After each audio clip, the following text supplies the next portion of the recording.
So you have a week in the Kansai region of Japan and it's your first time. Lucky you. But just how will you spend it? There are years worth of things to see, but having spent a few months in the region, here's how I'd spend a full week in Kansai. I'll be using Osaka as our base for this video and travelling from there with a sample hotel in northern Shinsaibashi. It tends to be a lot cheaper than Kyoto and more central for our travel plans. Firstly, arriving. Kansai International Airport is great for international flights and may work out cheaper than going directly to Tokyo. You might be getting the Shinkansen from Tokyo, but I'm going to assume you're flying, which leads into day 1. And day 1's most likely prominent feature is jet lag. It's hard to account for how you'll settle in or what time your flight will arrive, so I count this as a free day to explore as much or as little of Osaka as you are able to. But whether you explore it all on your first day or split it across several evenings after travelling, you should see Dotonbori, Shinsaibashi and Namba areas on foot during both the day and night. Honestly, you could spend weeks exploring these areas, so it's a great place to just wander around without time pressure and find some food or souvenirs. You'll find every cuisine Osaka has to offer, from takoyaki stands to kushikatsu restaurants in this district. Bars are plenty and a lot of popular souvenirs, from the popular Pokemon Center in Bukov to Nipponbashi's dozens of anime shops. If you have a bit more time, you could venture to Osaka Castle, then stroll up Tenjinbashi Suji's shopping street, the largest arcade in Japan, before visiting the station area as well. Maybe even see the city from on high in the Umeda Sky building. But mostly, relax. Embrace wandering and find something cool that's all your own. You can always explore Osaka's nightlife bit by bit when you get back on other days, and honestly it's one of the best places to be at night in Japan. Day 2, we start to travel. Given we don't know how jet lag is going to set in, we have a shorter day trip to Nara you can manage in a few hours if need be, or extend it if you have extra time. You can get the train from either Osaka or Nishinomiya station, depending on where you're staying. For example, from our northern Shinsaibashi hotel, you might get on at Nagahori-bashi, change at Dobotsuen Mae for a short walk to Nishinomiya, and go from there. Once in Nara, you'll want to take a half an hour walk from the station to Kofukuji Temple. It's a beautiful street to walk along, so I wouldn't get the bus. It's at this temple your first sightings of deer are likely to appear, and from there you can explore the park and see hundreds of them. But just be careful, as while they will bow before you for the food, they might not be satisfied with just one bite. You can freely explore Noah Park from there and see where it takes you, but although I think just wandering and being surprised with what you find is the best method, I'd recommend exploring up to Kasuga Taisha Shrine to get lost in the forest only to emerge at a beautiful shrine. Then head over to Todaiji Nigatsudo Temple to get a wonderful view of Nara where you can relax for 5 minutes after your walk.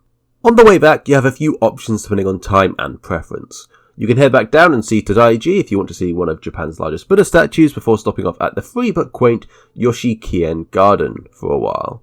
There's a paid garden nearby I didn't try, as well as a few museums you may enjoy, but I didn't see them either. There's a lot of variety and the feline folks among you may even enjoy the Catship Museum.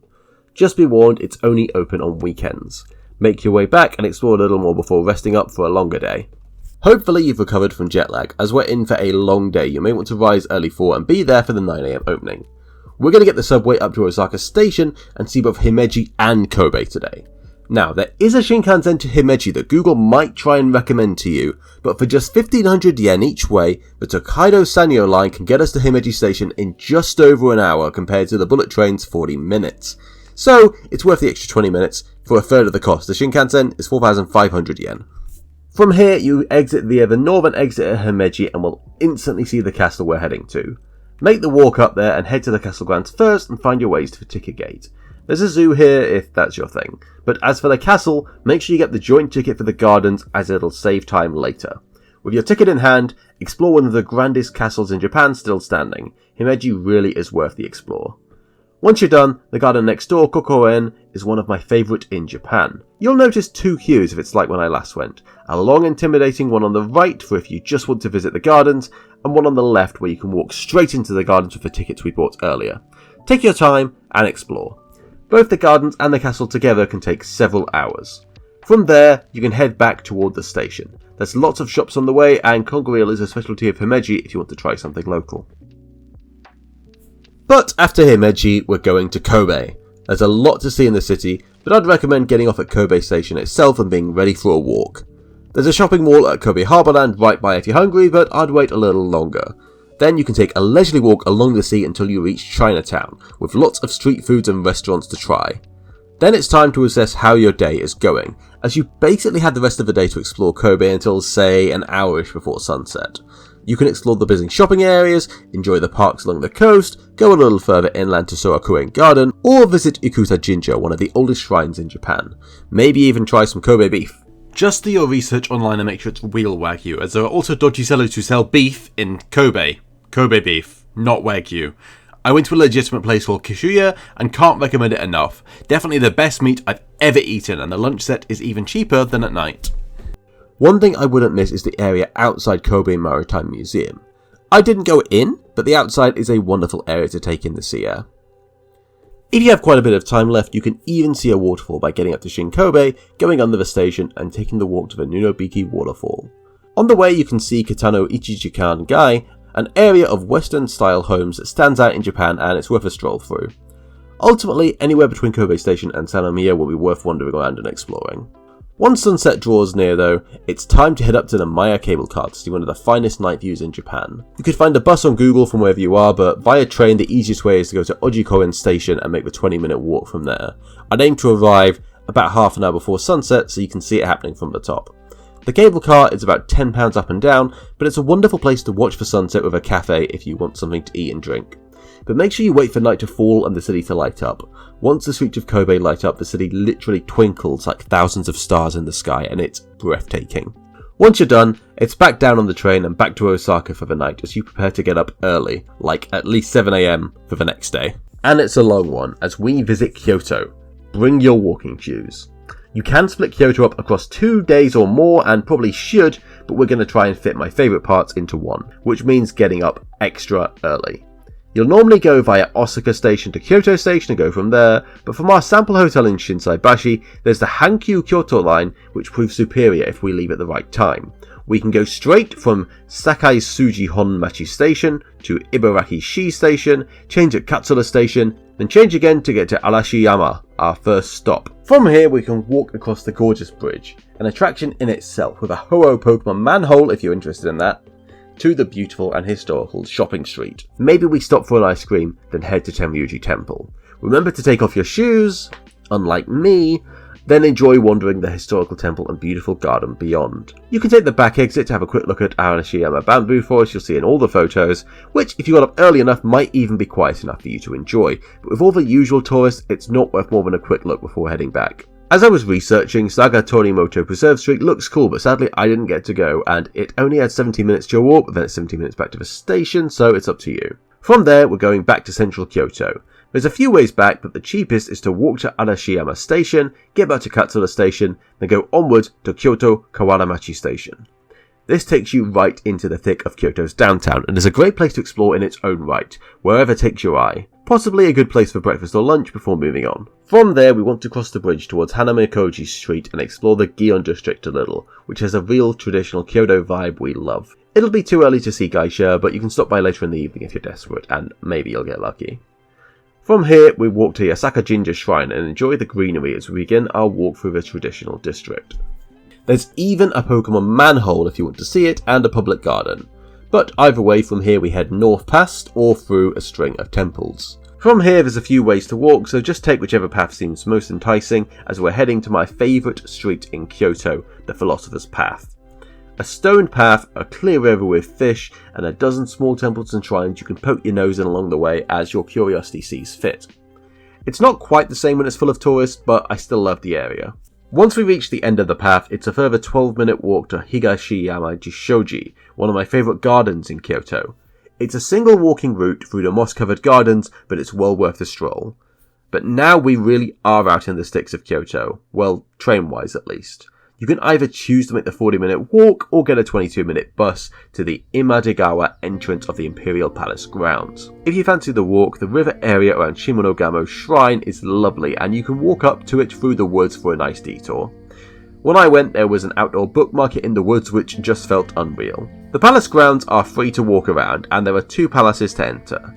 The first, Kyoto Imperial Palace, requires a security check and registration, but you can enter any time of day. There are a few English tours worth waiting for a bit of time if you happen to arrive when one is about to happen, but you needn't structure your day around it. The second building, Kyoto Sento Imperial Palace, has a beautiful garden to explore, but you can only enter on pre-booked guided tours and spaces fill up fast. so be quick and book. After that you can explore the Palace Grounds some more, then leave by the southeastern exit, and from here we're heading to my second favourite Kyoto destination, Fushimi Inari. It's a bit of a mountain hike, so we need a good amount of daylight ahead of us, but it might be time for a little break from walking to get some lunch. You can get closer trains, but the cheapest will be a 25-minute walk to Sanjo Station, and then go straight down to Fushimi Inari Station. From here, walk up to Fushimi Inari itself and prepare for a walk. There's a lovely viewpoint over Kyoto 2/3 the way up the climb, and a further 1/3 if you want to reach the top. It's also worth noting you can and should climb up and down the mountain by a different route, as is the general directed route, so you won't see the same thing twice. Once you're down, that's the main thing sorted. You can get the train back to Kyoto Station, or just walk back a bit along the river. Kyoto Station itself is worth exploring, with a 10-storey set of escalators leading to a nice sky garden with a Kyoto view, and more importantly a floor with 10 different ramen shops to choose from for dinner. After a nice dinner, I'd exit Kyoto Station through the northern entrance and find the water show and wait for the next show at night, as it's quite a lovely little experience. Assuming it's night by now, it's been a long day and it's up to you if you want to explore Kyoto more, then feel free. Tajiji Temple looks cool lit up at night and is only 15 minutes away, but honestly if you follow everything on this schedule you'll have had a busy, fulfilling day. Go where your heart takes you, whether that be exploring Kyoto at night or back to basics with Osaka. Whatever the case, remember last trains in Japan tend to be around midnight, so always make sure you're on your last connection by then. So for day 5, this is where the disclaimer comes in for why this video exists. See, I made this guide for a friend who was arriving in Kansai 4 days before me, and I wanted them to know what to do with themselves. This day, day 5, is the day I arrive, and the activities I want to do change a lot. What me and my friend will do depends on how my jet lag goes, so I have a few suggestions to make regardless, but it's a less strict itinerary. What we will likely do is explore Osaka. I put everything from Osaka onto my day 1 guide, but with jet lag just how much you can get to is a mystery. I'd be sure to make sure to thoroughly explore Namba, Dotonbori, Shinsaibashi, Osaka Castle and the Osaka Station area. I'll probably take my friend to the lovely Okonomiyaki restaurant under the Sky Tree and would highly recommend it. There's also a nighttime Team Labs exhibition at Nagai Park you may enjoy, or a wonderful walk through Eastern Osaka that tourists rarely visit to find the 5 Pokemon manholes there. There's a further 5 Pokemon manholes in the town of Horyuji, which is on the way to Nara. If you really love finding these, you can stop by. Other notable Osaka attractions include the massive park around the Tower of the Sun, which is quite impressive and contains a uniquely modern while traditional Japanese garden, as well as the strange tower itself. You could have another day in Kyoto, maybe splitting up some of day 4 as well as visiting a few spots I missed. For example, the Golden Pavilion, which I didn't really enjoy, or Kiyomizudera, which I did enjoy, but is often far too packed with tourists and still lower down than everything else on my Kyoto list. The area between Kiyomizu and Hanamikoji Street has a lot to see though, so it could be worth coming back for, even if it's not your whole day. Kyoto always has another temple you could see, another part of history to uncover. I just personally wouldn't recommend the Kyoto History Museum, sadly, expensive with relatively little on show. There's also a great day here to see Universal Studios Osaka, which is on many Osaka visitors' must-see list, especially for Nintendo Land. You want to arrive prior to 9 AM and leave at park closed to fit everything in, so other than the Milo in Osaka, this is a full day by itself. Day 6. We will probably do something most tourists won't do, and that's explore the city of Nishinomiya. This city is just half an hour away by train and has so much you won't find on any tourist guide to Kansai. It has my favourite shrine in Japan, Hiroto Shrine, a shrine over 1,800 years old and covered in a pure white marble leading up to it, and beautiful flowers when they're in season. It has the Shuku River, which, while most beautiful in cherry blossom season, is a wonderful walk any time of year, as a very peaceful shallow river to walk by and think by. But ultimately, this is where my inner anime fan comes out, as it's the setting of one of my favourite shows, The Melancholy of Haruhi Suzumiya. You can see all the locations from the show in the town, and even visit the Cafe Dream that the cast frequent, which pays homage to the show with its own Haruhi stamp and notebook, with words from travellers to the city who are fans of the series, which is a joy to browse through. Not everyone can appreciate these, but I still think the city has a lot to find and love. I found the city through the anime, but really it let me do what Japan does best. You find somewhere off the beaten path and discover a dozen interesting things there, such as when I found myself seeing my first view of Kansai on a somewhat accidental walk up Mount Kabuto, and the view was stunning. Not quite the same after Mount Maya, but worth a trip. And as for the 7th day, maybe you have a full day, but if this is your last day, checkout is often at 10 AM and there's somewhere else you need to be. For me and my friend, the long journey to Tokyo. On the slow trains, meaning the journey only costs 2,400 yen, check out the Station 18 pass anyway. If you've missed anything on this list, maybe you can go back and do it in the morning. Kyoto is on the way to Tokyo, so a quick stop for an hour at Kiyomizu-dera early morning is feasible. Or in my case, I want the exclusive merch at Nintendo Kyoto's store. But that marks the end to my week in Kansai. Really, it's a 4-day intense itinerary with some bonuses tacked on, but I hope it's been useful to you. Let me know if you have any questions, or just watch my videos on each of these cities in detail if you want to see exactly what I did. Thanks for watching.